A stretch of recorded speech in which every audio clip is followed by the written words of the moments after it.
Old Chocopie did not wake up as painful as he does every other day. Today's a little bit better day. Hooray, homie.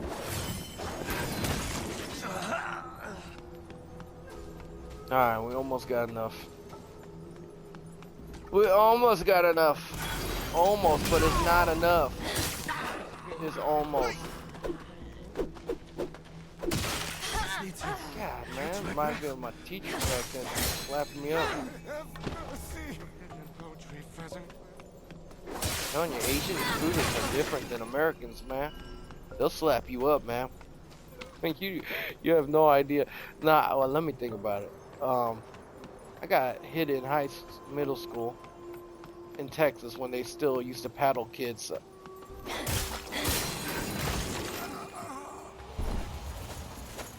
But man, my mom, bless her soul, man, she gave me all the best tutoring and stuff, trying because her son just didn't like school. And I'm telling you, all the Asian tutors she gave me they were jackasses, dog. One was an old grandpa, seemed sweet, man, old grandpa, right? But when he was teaching me, he'd get just as mad as my dad when I don't understand something. Like, he would just get frustrated and start cussing at me, I think. And then I got a second tutor, which is at an actual tutoring complex with other students there. And this guy had a messed up middle finger, and now I have a messed up middle finger like him. I used to make fun of his finger because the guy was a jackass too. He would just taunt me, like, he wouldn't cuss at me like the other guy was, but he would just, make me feel like I was a moron, guys. And I remember when I finally left that tutoring place because I told my mom I hate that guy. The dude actually told my mom, yeah, your son's potential is probably working at McDonald's. Now, he would have been right because I did work at McDonald's, which is kind of funny. But, I'm a business owner now, man. And I've gotten a lot smarter than I thought I would when I was young. So, in your face, little middle finger man. I hope you're doing well, though. I never would want something bad on someone. Korean people are just meant. I mean, not meant, but they just have this emotion problem, man. A lot of the old generation, they just got a lot of anger. It don't matter who. So, even if your parents would drop you off, like white parents would like lose their minds if teachers would do this in this generation. But in my generation growing up, all our parents went through some major crap. So if you sent them to a tutor and that tutor cussed at your kids or hit your kids, like most of the times I would say, if you're Korean, parents would allow it and would not give two shits if your tutor hit you, or unless as long as they didn't punch you in the face or something. But if they hit you with some sticks or something, like, they ain't gonna say nothing, because that's how they grew up in Korea back in the old days. My dad's generation of going to school in Korea, like, I don't know if they stopped doing that in South Korea, but if you're late to school, you have to be in a push-up position, and they will smack the crap out of your back butt, dog, with a big old stick, and you usually be the like PE teacher or something, you know. And you'd get slapped through the palm of your hands with wooden sticks and stuff. And this is at school, So they grew up in that generation, so they believe that it's all right. And of course, our generation, especially growing up in America, I didn't understand it. All that made me was bitter and pissed off. Maybe if I grew up in Korea, I wouldn't have as much of a problem as I did growing up in the States. But growing up with Asian parents that came from that kind of environment, and then coming to America and seeing American people being super nice or can't do much to kids, and then going to my Asian side, I felt like I was living in two different worlds. I really like my Korean culture, man, but some of it's like, I don't understand it. Like I said, if I lived in Korea and experienced it with all my other Asians brothers over there, everyone's getting their butt whooped, and what do I got to complain about, right? But when you live in America and then you find out some other people live differently than you, and their culture is to get grounded or go to timeout, and here you are getting your ass beat or getting cussed at, it kind of puts a bitter taste in your mouth. So I was real bitter when I was young. And that's probably what started my rebellious stage, man. Yeah, because I'm sure if I grew up in Korea, I probably wouldn't have gone into drugs. Still probably would have been an alcoholic for a long time because most of Koreans are alcoholics. It's just if you want to work in Korea like at a big office like Microsoft or something like that, the work environment is very different from America. You know, America has L&I and stuff, and I'm sure they have that stuff in Korea, but it's very different, dude. If your boss tells you, "Hey, we're all going out for heishi," I think I pronounced it terribly, but that means like after work, like dinner or something, like, and you got a family, nah, you forget your family and you go with your boss because everyone's doing the same thing because it's so competitive over there that even if you could say no, you don't want to say no because you don't want to get fired or replaced. So what that usually entails is you're gonna all go all out because it's Korean tradition and it's fun. I'm not gonna lie. Like some of it sounds real fun, going out every night and drinking, but you'd have to go out and drink, and you do not leave until your boss is done. So when your boss finally leaves, then everyone bows to the boss after he's shit-faced and drunk, sorry for other cuss word, and then he'll go home, and then everybody else goes to leave. But the thing is, next morning, you might have work at 6 in the morning, and you better show up at work. It don't matter how hungover you are, you better show up for work. That's why when I went to Korea, dude, they have so many different types that Americans do not have access to of hangover pills and stuff that, America, we do have a little bit, but not as much as Korea, man. Korea has so much of that because it's part of our culture is to be forced to drink. And if you don't drink, you're basically an outcast in some work environments. Even when I owned the business here and I got mentored by Koreans, basically all of my mentoring was done while I was drinking. I own a hotel and I met a very good mentor of mine that owns multiple hotels, and he's a very rich guy, not a like Jeff Bezos guy, but he's rich, and he mentored me a lot in the hotel business. But most of the time it's like I'm a young dude and he's in his 40s. I was in my 20s at the time.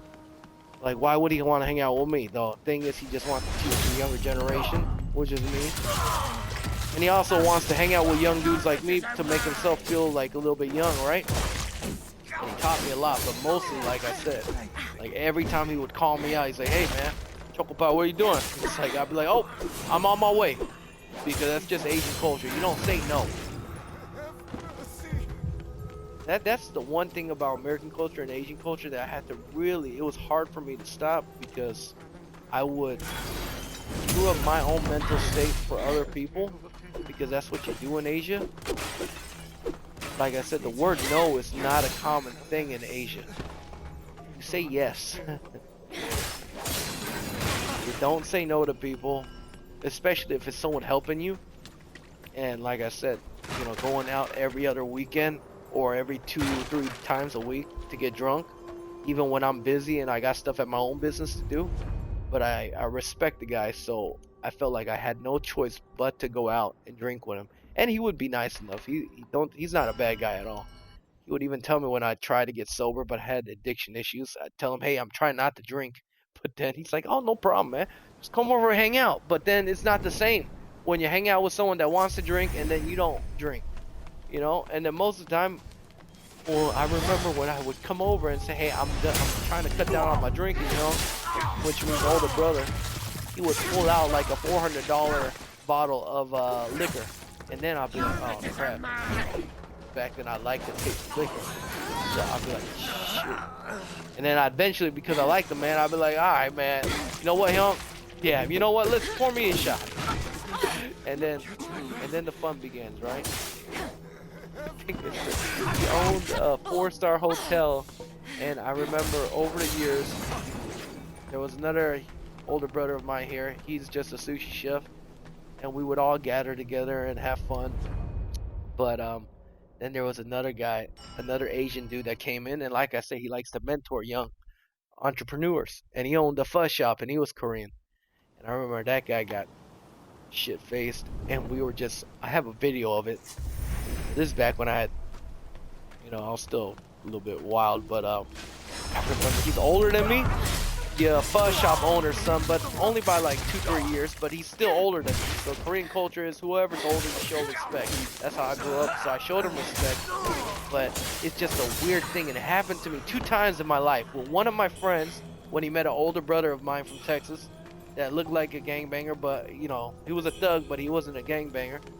But I remember me and that friend almost fought because he wanted to impress my friend from Texas who was older than us. The Asian thing, man, it's weird. And same situation happened. This guy named John comes in, and we're drinking together. And I got to know him pretty well, and he had addiction issues like me. So, but we're just drinking, so we're thinking addiction, just drugs, right? Alcohol's not addiction, of course it is. But we're drinking with my mentor. I'm gonna call him Mr. R. So Mr. R and we're drinking together at his hotel. And then we move up because we're getting pretty loud from his restaurant up until his where he stays at his hotel, one of the rooms, and we're just drinking there even more. And we get plastered, and I remember John, who was a little bit older than me, that I usually show some respect to, right? But he wanted to, I guess he was so drunk that he wanted to kind of impress Mr. R in front of us. So he starts talking down on me a little bit in our conversations. And I told you, Korean people, like, there's ways that you talk that, with your tone of voice and everything, we read into everything. So he starts talking down to me, and then he slaps me in the back of my neck. And I'm like, what the and that's when I'm drunk too, so I'm pissed. So I'm like, this fool just slapped me? Like, I know, like, he's older than me, but nah, you don't just slap me on the back of my neck, homie. So then I got pissed off, and then he started yelling, and then Mr. R just like I say, he's hanging out with young people because he wants to feel young again. So he's enjoying what's happening for the moment. But then I get pissed off, so I get up, and he gets up, and we're about to fight. But then I punch him, and I knock him out. I got one good punch, and so I knocked him out. He straight up like just knocked out to the floor, and he was knocked out for like 5 seconds, and he got back up because he's drunk, right? Drunk powers. So he gets back up, and then the funny thing is, no, this is what happened. I forgot which way it happens, but I have a recording on my phone still of that. But it's so disgustingly funny, and I feel so cringy of myself. But the way Mr. R described it is, after I got the first punch in and knocked him out, afterwards he stood back up and we tried to fight each other again. But my swings, I thought I was swinging fast, but I was swinging so slow, and he said the other guy was swinging so slow. So it's like watching 2 zombies trying to like punches on each other because we're so drunk. So I just got lucky with the first hit and knocked him out. But I remember when I knocked him out, the video recording that Mr. R took of us fighting, he only got the part where I knocked him out. I'm standing over him, and he's knocked out on the floor, and I'm just like, I got you, and then I'm dancing, and I'm laughing, and I'm dancing, like doing a little ritual dance over his body while he's like knocked out. That's the only recording of that session. The fighting is not recorded. And then I will tell the whole story. The story gets a little weirder, man. You thought it was over from that? Nah. So after that, we're so drunk, right? So it is what it is. And Mr. R, he's a good. I'm telling you, Korean people, we take care of each other still. It's an Asian thing. So Mr. R puts us both on one bed together. We're men, right? But we're in our 30s. But like Korean people, sometimes you're like brothers, right? So it don't matter if you sleep on the same bed or whatnot, But he tucks us in nicely. I don't know how he picked us up, but somehow he picked us up, or he guided us both after that little rumble onto the same bed, and he laid us on there. And then John, a little bit older than me, that I just knocked out, and then whatever. I'm just sleeping, knocked out, and I feel someone like grab me. And then that fool tries to freaking kiss me, and I'm like, what the F is going on, fool? So I push him away. I'm like, hey, what the hell are you doing? And he don't know what he's going on. So I remember later he told me he thought he was so, I know he was embarrassed. Anybody would. Like, I think he thought he was so drunk. We drank like 2 whole bottles of liquor in front of just 3 people. Okay, so we are completely gone, except I have a very high tolerance for alcohol, so I still remember things. And that's just the years of benzo abuse and stuff like that. But yeah, he tries to kiss me. I push him off. I'm like, what the heck you doing, fool? And then I leave. And I really do think he ain't gay. I know that for sure. So I think he just thought he was in his drunken stupor. Thought, oh, I got a girl in my bed. Nah, it's me, Chocopie, homie. Well, I just knocked you out earlier. Like, the heck you doing? And apparently what happened is, this is why I say the older brother's a nice guy. Because remember, he's not like Chocopie, who owns a 3-star motel. He owns a 4 to 5-star like kind of hotel, a Holiday Inn, baby. Like, and not the cheaper one, the very expensive one. He sold his hotel for like 17-18 million. So this is a very nice place, right? Not a place for hoodlums to be. But so I go home, and Johnny Boy, who I just knocked out, and who tried to kiss Mr. Chocopie over here, he wakes up, and then I guess in the middle of the night he goes down to the lobby of the hotel, and I don't know why he would do this, but he loses his shoe and he pees in a flower pot in Mr. R's hotel, man. Imagine. And you know they got video recordings of this. Mr. R never showed me that, but he just told me what happened.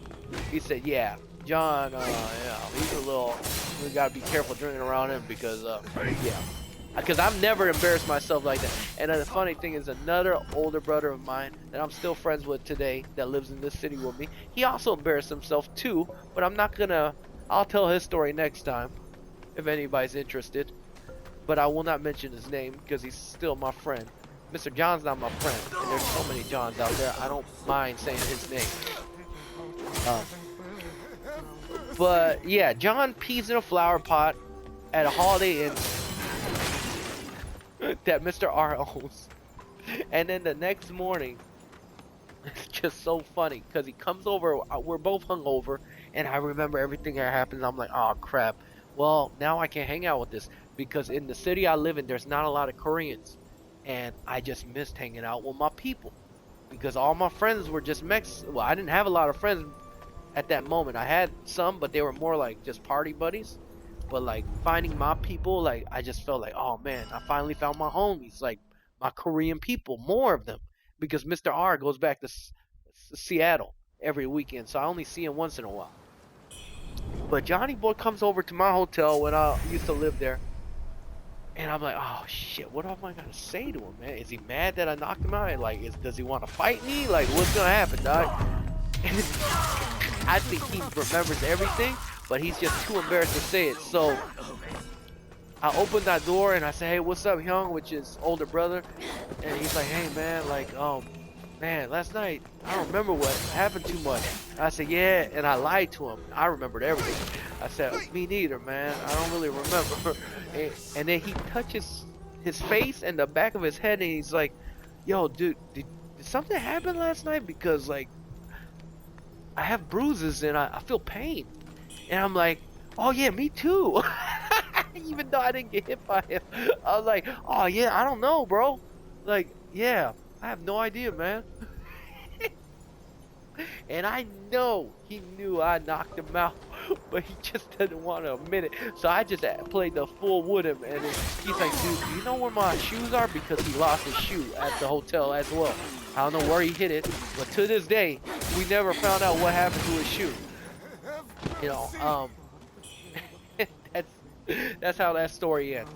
Now, I would have probably, because of how stupid I was before I turned into my 30s, I just forgave people over and over again and just let bad influences come in, because I want to help him, man. He said he believed in God and he had addiction problems, So I wanted to help him, but I was helping him the wrong way. We kept drinking together, which is not good. And sooner or later, he got back into drugs. And one day, that brother, the reason we're not friends no more is he asked, "Hey, can I stay at your hotel?" And I was like, "Okay, that's cool, man. Like, of course, we're friends, right? Like, okay, maybe you have a girlfriend or something that you wanna, because he still lived at his mom's house, even though he was in his, I believe he was in his 30s. I was in my upper 20s at the time. So I just thought maybe he's living at his mom's house. He wants to bring over a girlfriend or something. And, of course, what are we going to do with a girl, right? So I thought that was it. But what happened is I didn't know he was back on the drugs like that. But he brought over a prostitute at my hotel. See, this is where I'm saying, like, this is where the disrespect. I would never do that to Mr. R. And that's me. Like, I have so much respect for people that are older than me that help me out that I would never do that to him. But Miss Johnny Boy over here, he decides that, oh yeah, I'm gonna bring over a prostitute over to this younger brother of mine's business establishment. And I should have already known that after he pissed in the pot of Mr. R's hotel. But he brings over a prostitute, and I don't know about any of this. And I'm just sleeping, and then I get a call at like 1 o'clock in the morning from my employee, and I say, "Hey, Chocopie, you need to rush over here. That friend of yours, there's something real bad going on." So I rush over because the telephone at a hotel is connected. If someone dials 911, front desk knows that someone dialed 911. So I'm like, dude, what the hell is going on? So I rush out of my room, and I rush over to his room, and I see a big, chunky girl coming out. And I'm like, she's like, he's dying. And I go into the room, his face is blue. He's ODing off of, he probably thought he got some oxys, or maybe he was still doing fentanyl, I don't know. But he OD'd off of fentanyl. His face was completely blue. And I remember at the moment, yeah, it's okay, wifey. I thought I was gonna get pissed off at him. I mean, I thought I was gonna have some compassion. Someone's dying in front of you. But I'm just gonna be honest with myself. I was pissed off more than I gave a crap about his life. I'm gonna just be honest. At that moment, I think later on, if he died, I would have felt bad. It's just who I am. But at the moment, I'm just being honest with myself. I was more angry because I was like, dude, how could you do this to me? Like, if you die here, like I was just thinking all about me, because like he came to my business. First, I brought a prostitute, and now he's ODing in my hotel, which is gonna make my hotel already like look bad. Like, I was so angry, but luckily because I'm an addict myself, I knew exactly what happened to him. So right when the police came, I told him, hey, get him the injection for the fentanyl right now, and they saved his life. And funniest thing is, even after all that happening, well, that wasn't the thing that ruined the friendship. What ruined the friendship is he started getting way more into drugs, because even after almost dying at my place, he still didn't learn his lesson. And I'm telling you, as an addict, it is hard. But he still didn't learn his lesson. And his mom, who I knew because I went to go eat pho at the place, his mom asked me for help. So I help his mom, and I try my best. She asked me for, like, what do I do with my son? And as someone that's gone through that with my own mom, I felt bad for her. So I told her, hey, man, sometimes you gotta, like, protect yourself and also, like, let him go so he could wake up. Otherwise you're just feeding him. Give him a place to stay, and you're just helping him too much. Like, you're fueling his addiction. The only way addicts stop is until you're broken. But so I'm telling his mom all this and trying to help her out, and then eventually, funny enough, the mom cold shoulders my ass. And I'm like, what the fudge? Like, I got kind of bitter against that, but I let that go. I got bitter at the mom because she just like ghosted me and just like pulled me aside. I'm like, dude, after you asked for my help and all this, because apparently what happened is Johnny Boy hit his mom, and she called the police on him because of his drugged out rage. He beats his mom up, and I'm just like, dude, nah, hell no, dude, you don't do that, not to your mom. That's why I was helping his mom out. But then his mom ghosted me, and I kind of got bitter at that. And then I remember he starts blaming me. He's like, dude, what did you tell mom? Like, and that's when the friendship was over. I was like, oh, you piece of shit. You don't, like, you can't see it from another point of view. But now that I'm older, I understand. Like, I've forgiven him, but I could understand him because people don't learn until you get to a certain place, man. And the only reason I understand all the stuff I understand now is because I went through it. I understand that at that point in his life, he had no way of understanding what he put me through, what he did to me. He was only thinking about his situation and how bad his situation is at the moment, which I completely understand. I grew up that way, blaming everything on my parents and stuff like that, you know? But this guy is in his 30s, which is the reason why it left a bitter taste in my mouth. I'm like, dude, you're that old and you don't understand what you put other people through for your own actions? Like, even with my actions as I got older, I understood it. I kept messing up and doing bad things, but I understood it affected other people. He just could not comprehend that because he didn't get to that point yet, you know, with God. So definitely not friends with him no more. But definitely have no grudges against him, man. I've forgiven him a long time ago. I wouldn't be friends with him again, to be honest, unless he was a completely different changed person. You know, if he came up to me randomly and said, "Hey, I'm sorry for what I did to you in the past," I'd say, "Oh yeah, 100%, you're forgiven, brother." But if he says, "You want to go hang out next week?" I'd be like, "Nah." And funny enough is, we live in such a small city that Mr. R, when he still had his hotel in this city of mine, he moved away back to Seattle. Um, and I think God did that for me because I couldn't stop drinking with Mr. R around because I respected him too much and I couldn't say no to him, even though he always said it's okay to say no. It's just the Korean bloodline in my mind at the moment wouldn't let me say no to things. So Mr. R sold his hotel, moved away like 3 years ago, and he still keeps in touch, which is nice of him to do for me. But Johnny Boy, we ran into him like maybe 3 years ago was the last time I seen him. Mr. R came into town, and we were all drinking. Then we went to go buy some pot, and then we saw him at the weed shop, and it was so awkward because I had this grudge against him still at that moment. And Mr. R was like, doesn't really understand everything that's happened, so he's like, "Oh, what's going on? Like, what's the tension?" It's like, and he even asked, and then my other homeboy, that still lives in this town that I'm friends with, he also was like, "Oh, what's the problem? Like, why? Like, he's another Korean. Like, it's nice to find another Korean in this town." And they just, yeah, I couldn't explain everything to them, and I didn't, and it was such an awkward thing meeting him because I'm like, almost like, huh, hey, motherfucker. Yeah, it was like, "Hey, mother effer. Like, what's up, man?" I still greeted him, but like, I wanted to punch him in the face, in all honesty. But that was the last time I saw the guy. Like I said, that's a long time ago. Totally different emotions. I had a black dude that worked for me, homeless dude. I still see him in the city.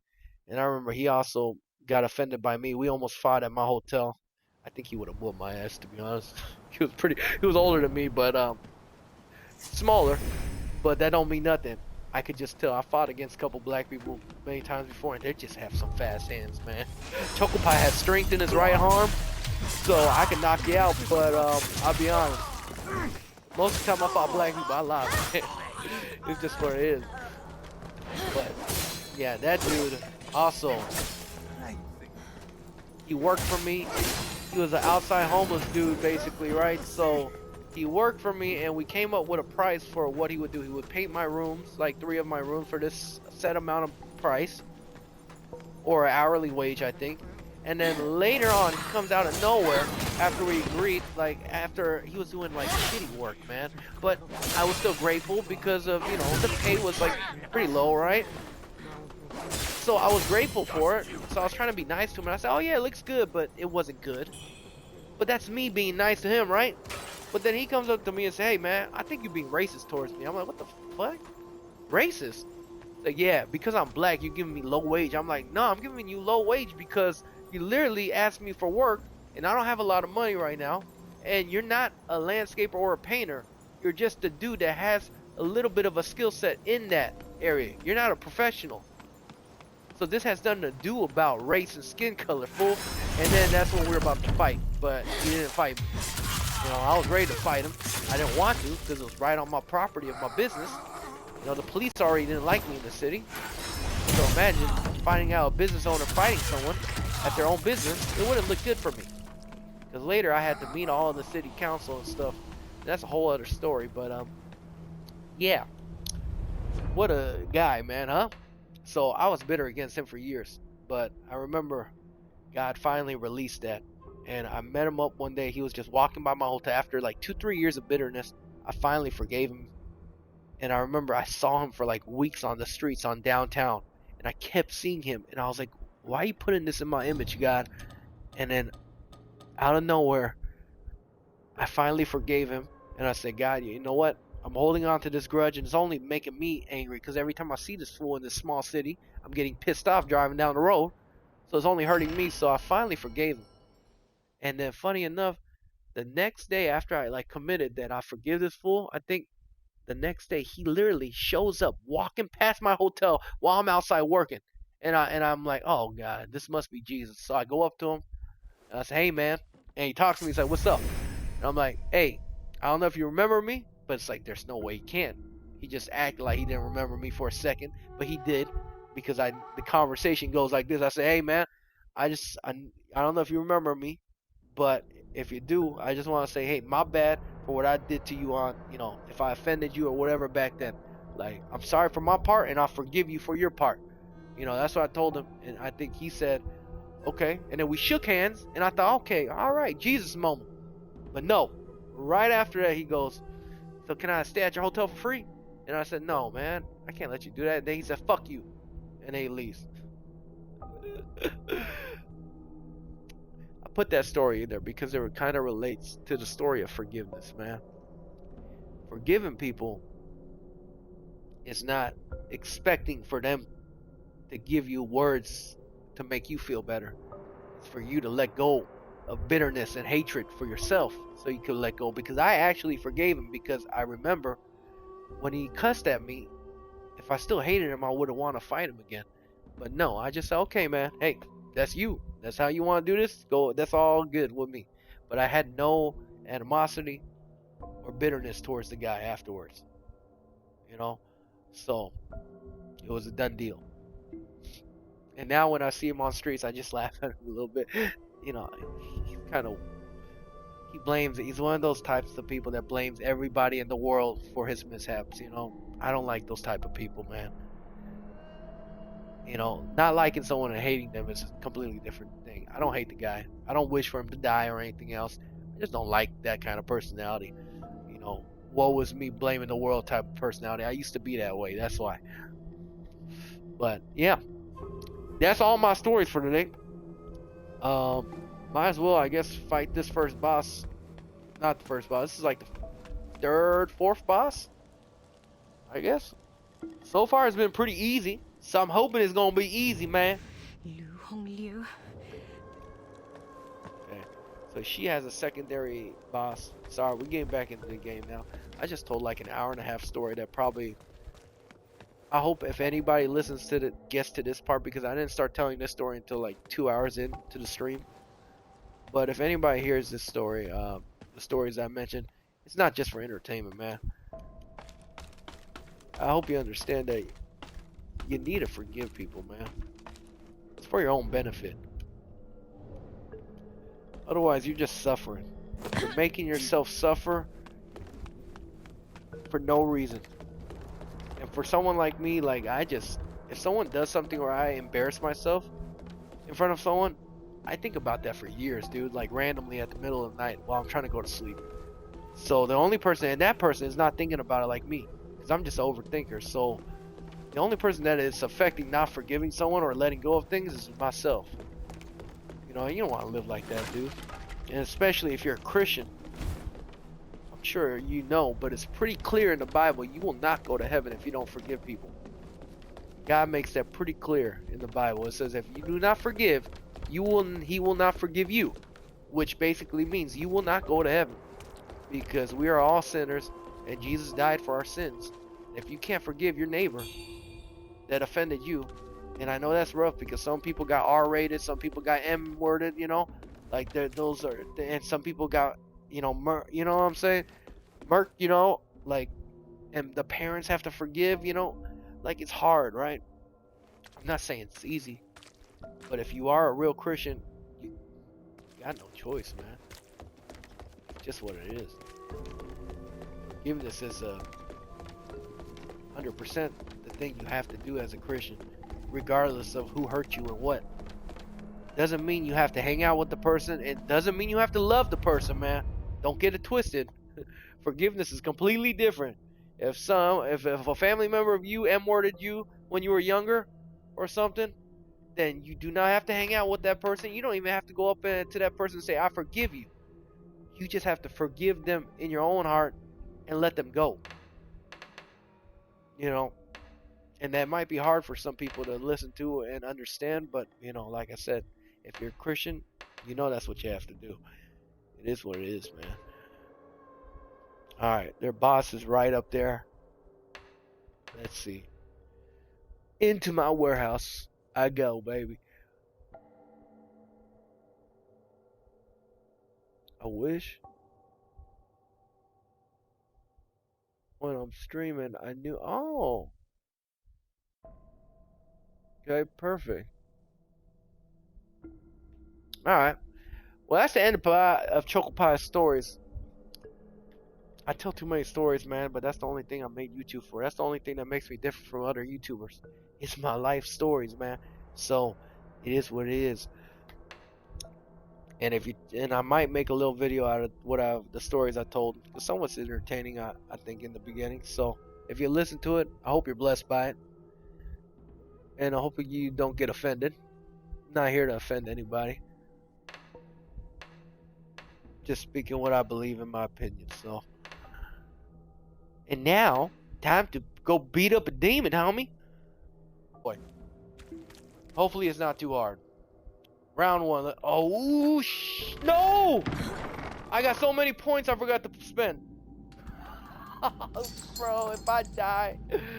Oh, dude, I'm gonna lose all those things I was grinding. Oh my gosh. Ah! Here we go, baby.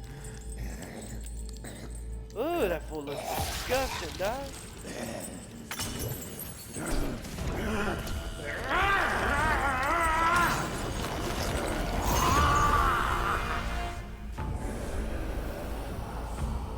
Oh, heck no.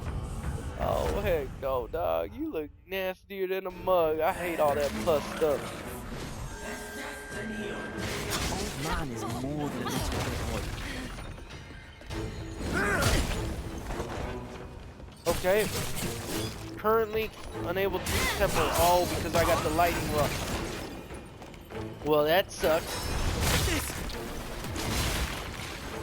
Oh, this boss ain't that bad. Hey, we might just get it in one shot, baby. What's Gucci, man? Oh, even better. We stacked. Oh, we couldn't land it though. That's not good. We couldn't land it. No, I was so close to killing myself. Oh my god, that's so annoying. I don't know what corruption means, but I'm dead. Oh, that sucks. I couldn't. Oh, you annoying boss. Oh, you are so easy to kill though. I can see it now. Oh, you annoying boss. Ah! My skill points. Oh, they're all gone. You mother butter sucking. Oh my gosh, dude, I just was telling my story, so it's easy for me to grind right there. But now I lost it all. Oh. Dude, is it really gone? Oh my gosh, dude.